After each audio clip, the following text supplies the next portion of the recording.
میں نے جتنے زندگی کے سال ہو گئے ہیں بتاتے بتاتے بتاتے، مجھے آج تک کوئی ایسا نہیں ملا کہ رزق دیدار مصطفیٰ، دو، رزق دیدار مصطفیٰ، جادو جنات اثرات اور بندشوں کا جڑ سے خاتمہ، تین، برکت، چار، لا علاج بیماریوں کا خاتمہ، پانچ، بے شمار برکات، لا علاج بیماریاں، دکھی بیماریاں ہیں۔ مجھے زندگی میں اس کے بہت تجربات ملے، بہت کمالات ملے۔ جس نے بھی یقین سے پڑھا اللہ پاک نے اس کے لیے نہریں کھول دی، صحت کی بھی، رزق کی بھی، عزت کی بھی، برکت کی بھی، عطا کی بھی، شفقت کی بھی۔ میں ابھی سفر میں تھا تو ایک صاحب مجھ سے کہنے لگے تنخواہ آتی ہے ختم ہو جاتی ہے، کیا کروں؟ میں نے کہا 129 دن مجھے دے دے اور دے اللہ کے لیے، میں جیسے کہوں ویسے کر۔ 129 ٹافیاں لے لے، ہر ٹافی پہ صبح شام ایک بار سورت کوثر پڑھ، ہر ٹافی پہ صبح شام ایک بار سورت کوثر پڑھ، بس ہر ٹافی پہ 129 ٹافیاں بھی ختم ہو جائیں گی، 129 کا عدد بھی پورا ہو جائے گا، ان کو کھانا نہیں ہے۔ 129 دن کے بعد ان ٹافیوں کو تقسیم کر دے بچوں میں، اول آخر ہر دفعہ 3 بار درود پاک اور ہر بار بسم اللہ الرحمن الرحیم صاحب۔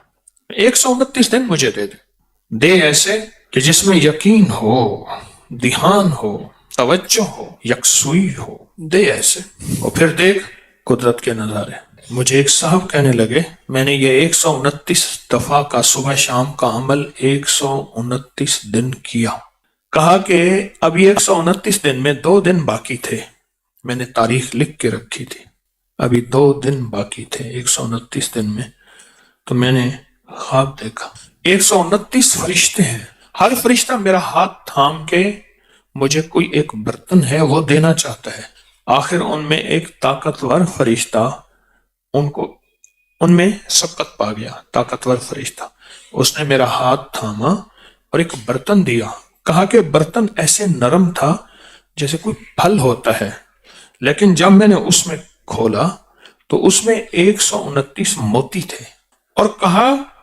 مجھے، تو میں نے ان سے کہا یہ 129 موتی کس لیے ہیں؟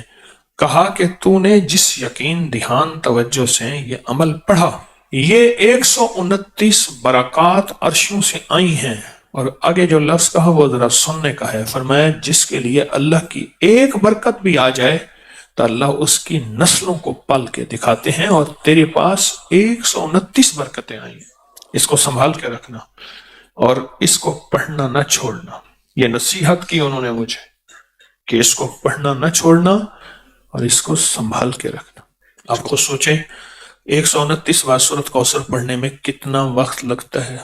5 منٹ، 10 منٹ، 15 منٹ، 20 منٹ، 1 گھنٹہ، 2 گھنٹے، کتنے لگتے ہیں؟ ایک صاحب کہتے ہیں 8 منٹ، ایک کہتے ہیں 15 منٹ، 20 منٹ، چلو میں 20 منٹ لیتا ہوں۔ 24 گھنٹوں میں اگر 20 منٹ اپنی اور اپنی نسلوں کے لیے صبح دے دیں اور 20 منٹ اپنے اور اپنی نسلوں کے لیے شام کو دے دیں، سودا مہنگا ہے۔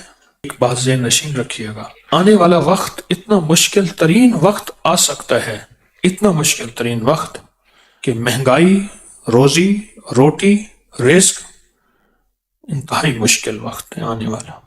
کوئی خوش قسمت انسان ہوگا جو آنے والے وقت میں کہے گا کہ میرا رزق کشادہ ہے، میرا رزق کشادہ ہے، میرا رزق کشادہ ہے، الا ما رحم ربی، جس پہ اس کی رحمت ہوگی کہ میرا رزق کشادہ ہے۔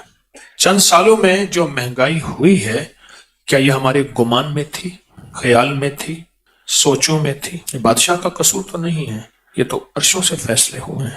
میں ایک آپ کو یقینی بات بتاؤں، آپ اس مہنگائی سے نہیں گزر رہے جس مہنگائی سے دنیا کے ملک گزر رہے ہیں، یہ میری بات حقیقتاً ہے۔ جب انسان باہر نکلتا ہے پتہ چلتا ہے یہ کیا، جس پہ اللہ چاہے اس میں مہنگائی کا اثر ہی نہ ہو۔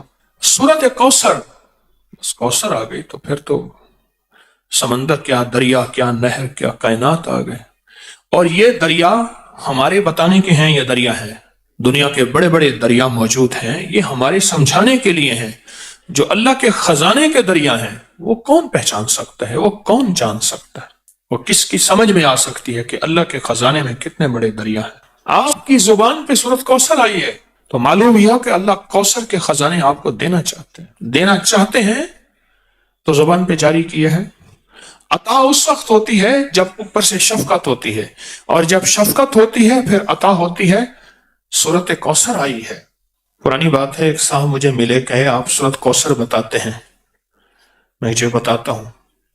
مجھ سے کہنے لگے کہ میرے والد کہتے تھے کہ میرے پردادا، اس وقت میں چھوٹا سا تھا، میرے والد کہتے ہیں کہ میرے پردادا، والد کہتے ہیں میں اس وقت چھوٹا سا تھا، میرے پردادا کہتے تھے بیٹا کبھی روزی روٹی کا فکر نہ کرنا، کبھی فقر اور غربت کا فکر نہ کرنا، کبھی قرضوں کا فکر نہ کرنا، اور کبھی تیرے اوپر جادو کوئی حملہ آور ہو، دنیا کا کوئی بڑا جادوگر ہے اس کا فکر نہ کرنا. کس کو کہتے تھے؟ میرے والد کے والد کو، میرے دادا کو پردادا کہتے تھے، اور کہتے تھے میں چھوٹے ہوتے ہوئے سنتا تھا.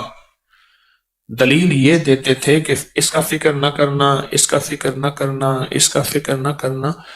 اس کی دلیل کیا دیتے تھے؟ دلیل یہ دیتے تھے کہ بیٹا میں نے سورت کوثر پڑھی ہے اور خوب پڑھی ہے، اور سورت کوثر میں یہ سارے وعدے موجود ہیں، اور میں نے اپنی نسلوں کی نیت کر کے پڑھی ہے.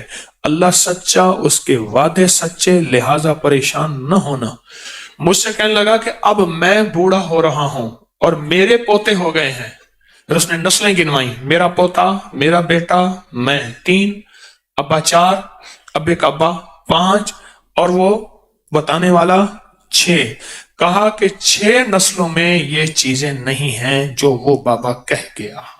6 نسلوں میں یہ چیزیں نہیں ہیں. میں نے اللہ سے منوایا ہے، میں نے نسلوں کی نیت کر کے پڑھا ہے، میں نے اللہ سے منوایا ہے. جو بھی گڑ گڑا کے پڑھے گا، بھکاری بن کے پڑھے گا، محتاج بن کے پڑھے گا. دیکھیں ہم اللہ پاک کی بارگاہ میں اگر 129 بار سورت کوثر پڑھ لیں، اور یہ 129 جو حرف ہے نا، لطیف، لام، طا، یا اور فا، یہ اس کے عدد ہیں. یاد رکھیے گا، اللہ لطیف بعبادہ. اللہ کا نام جو لطیف ہے نا، جس کو ہم یا لطیف کہتے ہیں، اللہ کا نام جو لطیف ہے اس کے عدد ہیں 129. اگر آپ کہیں 129 لکھتے ہیں کسی نمبر کے طور پہ تو پوچھا کیوں لکھتے ہیں؟ کہا محض اس کا لطف و کرم ہے، یہ میرا کمال نہیں ہے. یہ جو 129 کے عدد ہے نا، میں آج آپ کو 129 کے عدد کی طاقت ذرا بتاؤں. 1 طاق ہے، 9 طاق ہے، پھر 2 اور 1 کو ملائیں کتنے بن جائیں؟ 3، اور 3 کیا ہے؟ طاق ہے.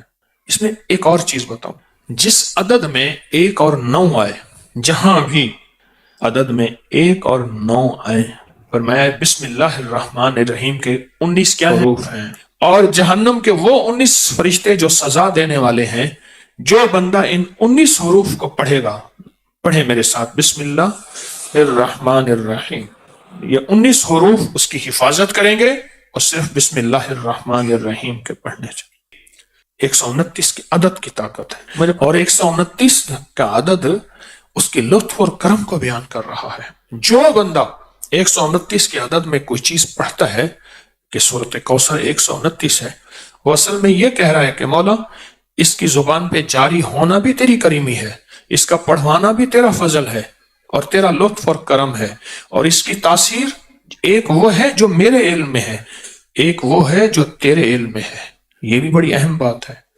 ایک وہ ہے جو میرے علم میں ہے، میں نے معلومات لی، تسبیح خانے سے سنی، کتابوں میں پڑھی، بڑوں سے سنی، کسی کتاب میں پڑھا، کسی تحریر میں پڑھا، میرے دل میں وجدان پیدا ہوا. ایک وہ ہے جو میرے علم میں ہے، ایک وہ ہے جو تیرے علم میں ہے. تو اللہ تیرا علم کامل ہے، اس کے پڑھنے کی وہ طاقت بھی عطا فرما جو تیرے علم میں ہے، وہ تاثیر بھی عطا فرما جو تیرے علم میں ہے. کیوں؟ ہونا تیری سب کچھ رحمت اور تیرے لطف و کرم سے ہے.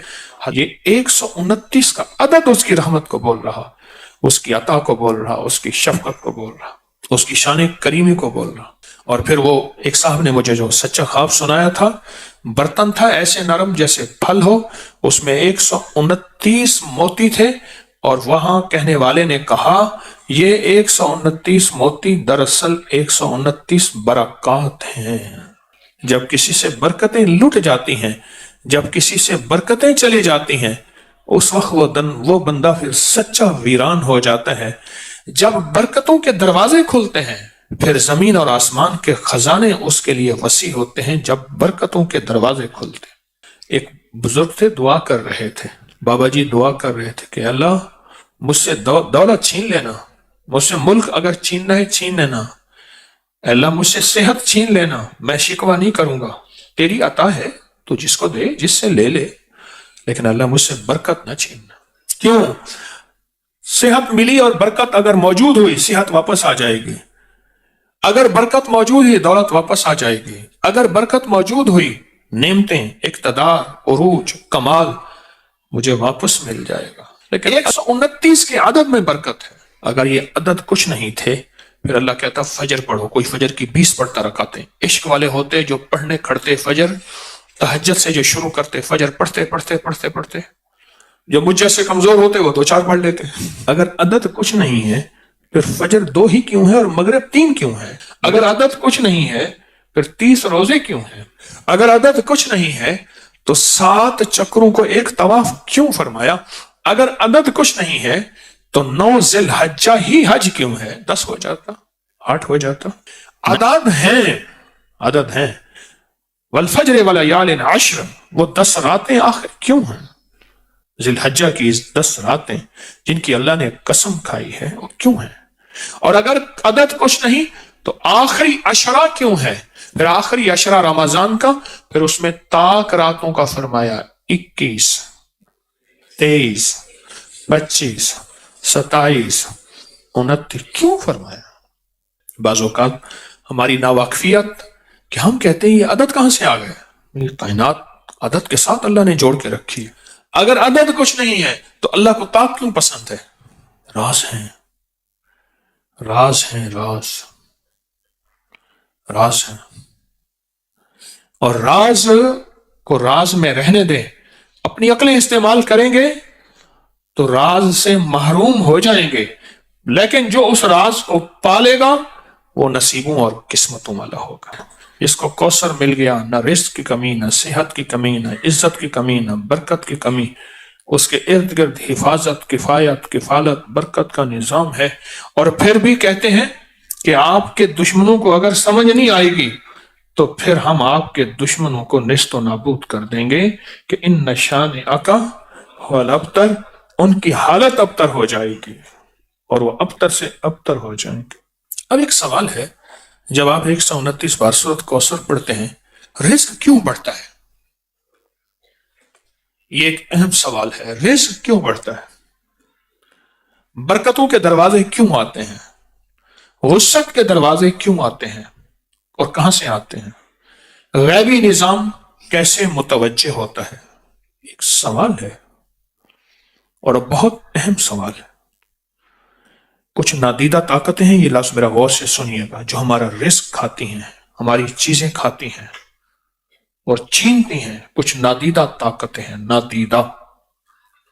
کچھ نادیدہ طاقتیں جو ہمارا رزق اور ہماری چیزیں کھاتی ہیں، اس وقت جب اس پہ اللہ کا نام نہ لیا جائے، جب اس پہ اللہ کا نام نہ لیا جائے،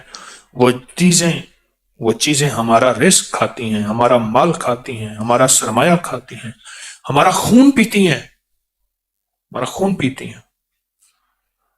ہمارا کھانا، ہمارا گوشت، چیزیں کھاتی ہیں۔